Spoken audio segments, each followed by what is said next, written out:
All right, what's up, boys? This video is going to be a little bit different than my normal video. I know normally I have little funny edits in the intro, but I want this video to be as quick, concise, and kind of like a resource for information for people. So what I'm going to be talking about is the issue with the 9800 X30 CPUs right now. There's a very bad wattage issue, and basically it's killing CPUs. And I see Reddit posts all the time talking about how their 9800 X30 died. I don't see anyone talking about the solution. I don't see anybody talking about the cause. So in this video, I'm going to break down exactly why it's happening and how you can fix it and prevent your 9800 X30 from dying. I'm also going to be providing proof for you guys, but of course, feel free to test it on your own system. I'm going to show you guys exactly how to test it, and I'm going to show you the real results on my own system. So briefly to discuss why it happens. For you guys who don't care about tests and you just want to get a quick fix, I'm going to explain why and what you can do to go ahead and fix it right now. And then for those who want to see the proof, we're going to do that after this. So basically, what's killing these CPUs is the wattage. I'm going to pull up HWinfo64 and show you guys what number we're going to be looking for. So if you scroll down, you'll see CPU package power, and you'll see the amount of wattage your CPU is pulling. For some reason, a lot of people are saying it's just voltage. That's completely false. It is not just voltage. You do want to check your voltage. You can come down here and check your vcore. However, based off my extensive testing and based off all the computers I've worked on, the voltage does not seem to be the issue at all. What is getting dangerously high is your CPU package power. On some systems, I've seen this get as high as 300 watts. Obviously, if your CPU package power is running at 300 watts, it's way more than the supported wattage for the CPU. And this is exactly what's burning and killing the 9800 X30s. So why is it happening and how can we fix it? So to stop the CPU package power from just blasting your CPU with way more wattage than it needs, we need to downgrade our Gesa version. I talked about this and explained this in my 9800 X30 BIOS optimization guide. In that video, I explained to you guys that all these BIOS versions were bad and there's two good ones. I've done more manual testing since then. And I have discovered what I said then is still true. However, in that video, I said that this version 1.2.7.0 was good and it is better than these other bad versions, but it still has the package power issue. It's not as aggressive, but it is still very bad. So the Gesa version you need to be on that doesn't blast the high voltage is this one right here, 1.2.03a patch A. Obviously, this is an older BIOS version, but who cares? If it's not blasting literally 300 watts on your CPU, who cares? Just revert, gonna be way better. I've also noticed that doing this, I can get a way better overclock on my RAM as well. It makes it much more stable. I can get higher core clocks on my CPU, and obviously because the wattage is so much lower, my CPU temps are incredibly better. So this is the version you need to be on to fix the issue. Everything above this version has the issue to some extent. 1.2.7.0 is not as aggressive with wattage as these other versions are, but it still has the issue, and you could still fry your CPU on this version too. So one thing you may notice is if you've already updated, it says this BIOS version cannot be rolled back to previous versions. So if you're on one of these bad versions and you're like, okay,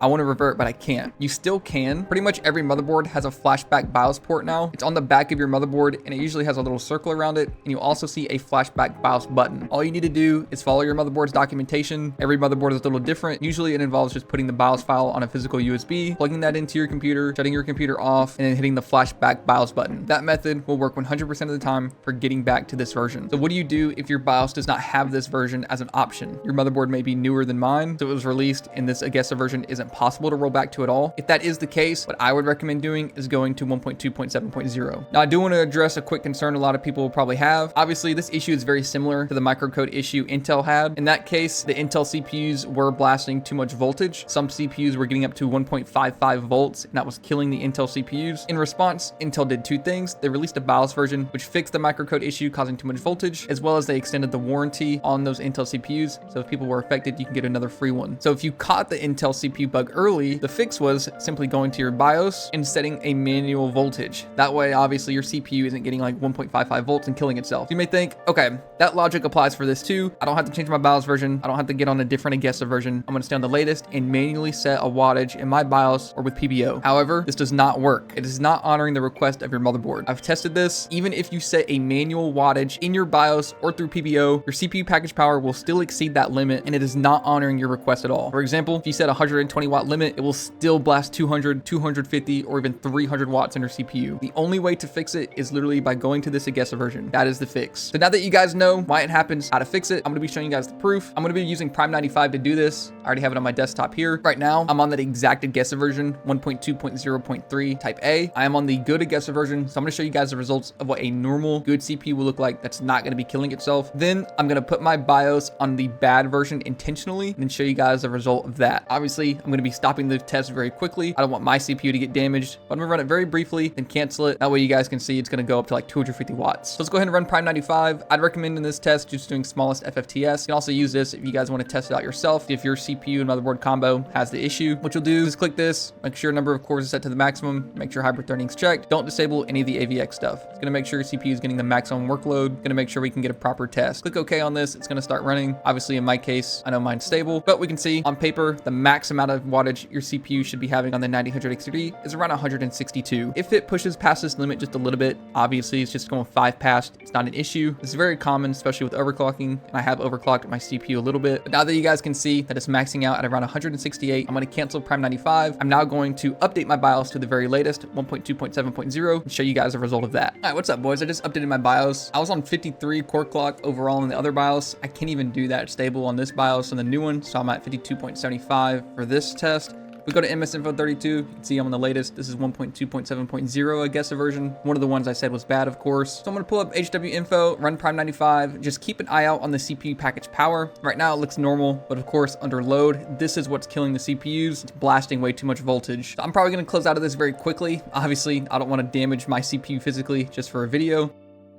All right, I have now tried twice to run Prime 95 small FFTS on this, and it just freezes instantly on this new, I guess, a version. Just to try to speed run this instead of trying to stabilize it and taking time, I just insta bumped it down to just 50 flat. Let's see if I can run this at least for at minimum just a few seconds so you guys can see the package power. If not, then I mean you guys get the point. Obviously it is just unstable regardless. So let's go ahead and try for a third time and see if we can run Prime 95 smallest SFTS on this Agessa. So here we go. Let's click OK and see if it crashes. And it looks like we're stable for now, but we can see that it instantly went up to 213 watts. My CPU instantly went to 94 Celsius. So yeah, I just stopped it instantly because obviously this would keep climbing and climbing, go to like 300 watts until the computer would just shut itself off again. So this is what's happening. This is why the CPUs are bugged. It is dangerously high on the wattage. It should never be hitting 213 regardless, and this would just keep going up. I've worked on hundreds and hundreds and hundreds of computers, and I've seen this time and time and time again. This issue is not just specific to ASRock or Asus boards. I've seen this on MSI, I've seen this on Gigabyte. This affects all boards. Like I said, the fix is simply reverting. After recording this video, I'm going to revert my BIOS using the flashback port on my motherboard. That way I don't have this issue. Obviously, you guys can see the before and after. Before, I could run 53 stable with Prime 95 small FFTS. I was hitting maybe 80 Celsius. With this BIOS version, without doing much extensive testing, just throwing in random numbers so I can get it done quick for the video, I'm around 50, instantly at 95 Celsius, instantly at 213 watts. So hopefully this video kind of shares some of the knowledge I've picked up. Please share this video. We weren't Ryzen or AMD to see this. That way they can address this issue and fix it, so we all don't have to be on an older BIOS version. We need to get this in front of as many people's eyes as we can. That way this issue will finally get resolved, and of course, so 9000 XRDs will stop just killing themselves. Hope this video helped you out. If you guys have any questions or anything at all, feel free to join my Discord, DM me or make a ticket. I'll be happy to help you guys out, or leave a comment. I love responding to you guys. Other than that, you guys have a great rest of your day. Peace.